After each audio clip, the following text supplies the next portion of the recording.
দোরগোড়ায় শীত তো চলেই এসছে, আর শীত মানে নানা রকম পিঠে পুঠে খাওয়ার দিন।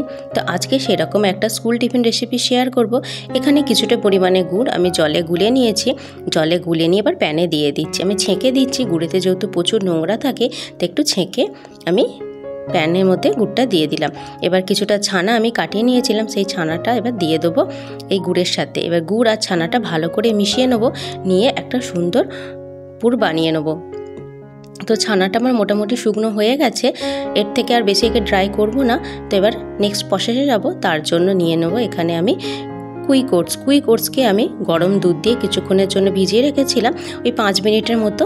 এবার এবার দিয়ে দেবো আমি এই মিক্সি জারের মধ্যে। আমি ওটস দিয়ে করেছি, আপনারা চাইলে এই ওটসের সাথে কিছুটা পরিমাণে আটাও দিয়ে দিতে পারেন। তো আমি এটা শুধু ওটস দিয়েই করব। দিয়ে দিলাম। স্বাদটা ব্যালেন্স করার জন্য অল্প পরিমাণে একটুখানি নুন দেবো, সামান্য। এবার নুন দিয়ে একটা পেস্ট বানিয়ে নিয়েছি। তো পেস্টটা আমার রেডি হয়ে গেছে। এরকম একটা ঘন পেস্ট বানিয়েছি, খুব পাতলাও না আবার খুব বেশি ঘনও না। আমি এতে কোনো দুধ বা জল কিছুই অ্যাড করিনি, যেটা দিয়ে ভিজিয়ে রেখেছিলাম সেটা দিয়ে ব্যাটারটা বানিয়েছি। এবার প্যানের মধ্যে অল্প পরিমাণে একটু ঘি ব্রাশ করে নেবো। ঘিটা ব্রাশ করে নেওয়া হয়ে গেলে, প্যানটা গরম হয়ে গেলে এবার দিয়ে দেবো ওই ব্যাটারটা দিয়ে চারদিকে একটু স্প্রেড করে দেবো, মানে ছড়িয়ে দেবো। দিয়ে কিছুক্ষণ এটাকে চাপা দিয়ে দেবো যাতে নিচের দিকটা ভালো করে হয়ে যায়। গ্যাসের ফ্লেমটা কিন্তু অবশ্যই কম করে রেখে দিতে হবে। এখানে বানাবো আমি ওটসের পাটিসাপটার। তো চাপা দিয়েছিলাম, উপর দিকটা হয়ে গেছে ভালো মতো একদম।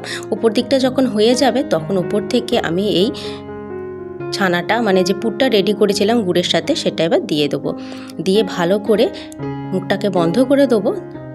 তো রেডি হয়ে যাবে আমাদের ওটসের পাটিসাপটার।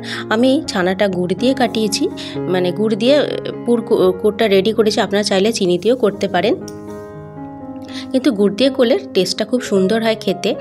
আর এটা আমি ঘি দিয়ে ভেজেছি, চাইলে সাদা তেলেও ভাজতে পারেন, কিন্তু ঘি দিয়ে ভাজলে তার গন্ধটাও সুন্দর হয়, খেতেও খুব ভালো লাগে। তো একদিকটা হয়ে গেলে অপর দিকটা উল্টে দেবো। এবার উল্টে পাল্টে ভালো করে এটাকে ভেজে নেবো। আর একটু কিছুটা ঘি দিয়ে দেবো ভাজার জন্য। তো বাচ্চাদের স্কুলের টিফিনে এরকম নিত্য নতুন টিফিন বানিয়ে দিলে তারা স্কুলের টিফিন অবশ্যই শেষ করে আসবে। আর এই রেসিপিটা খেতে আমার ছেলে খুব ভালোবাসে, মানে স্কুলের টিফিনে এটা খাওয়ার জন্য। মাঝে মধ্যে এটা বানিয়ে দিতে আপনাদের সাথে শেয়ার করলাম। কেমন লাগলো টিফিন বক্সে রেসিপিটা অবশ্যই কমেন্ট করে জানাবেন। ভালো লাগলে লাইক, শেয়ার, কমেন্ট, চ্যানেলটা সাবস্ক্রাইব করে পাশে থাকবেন। ভিডিওটা দেখার জন্য অসংখ্য ধন্যবাদ।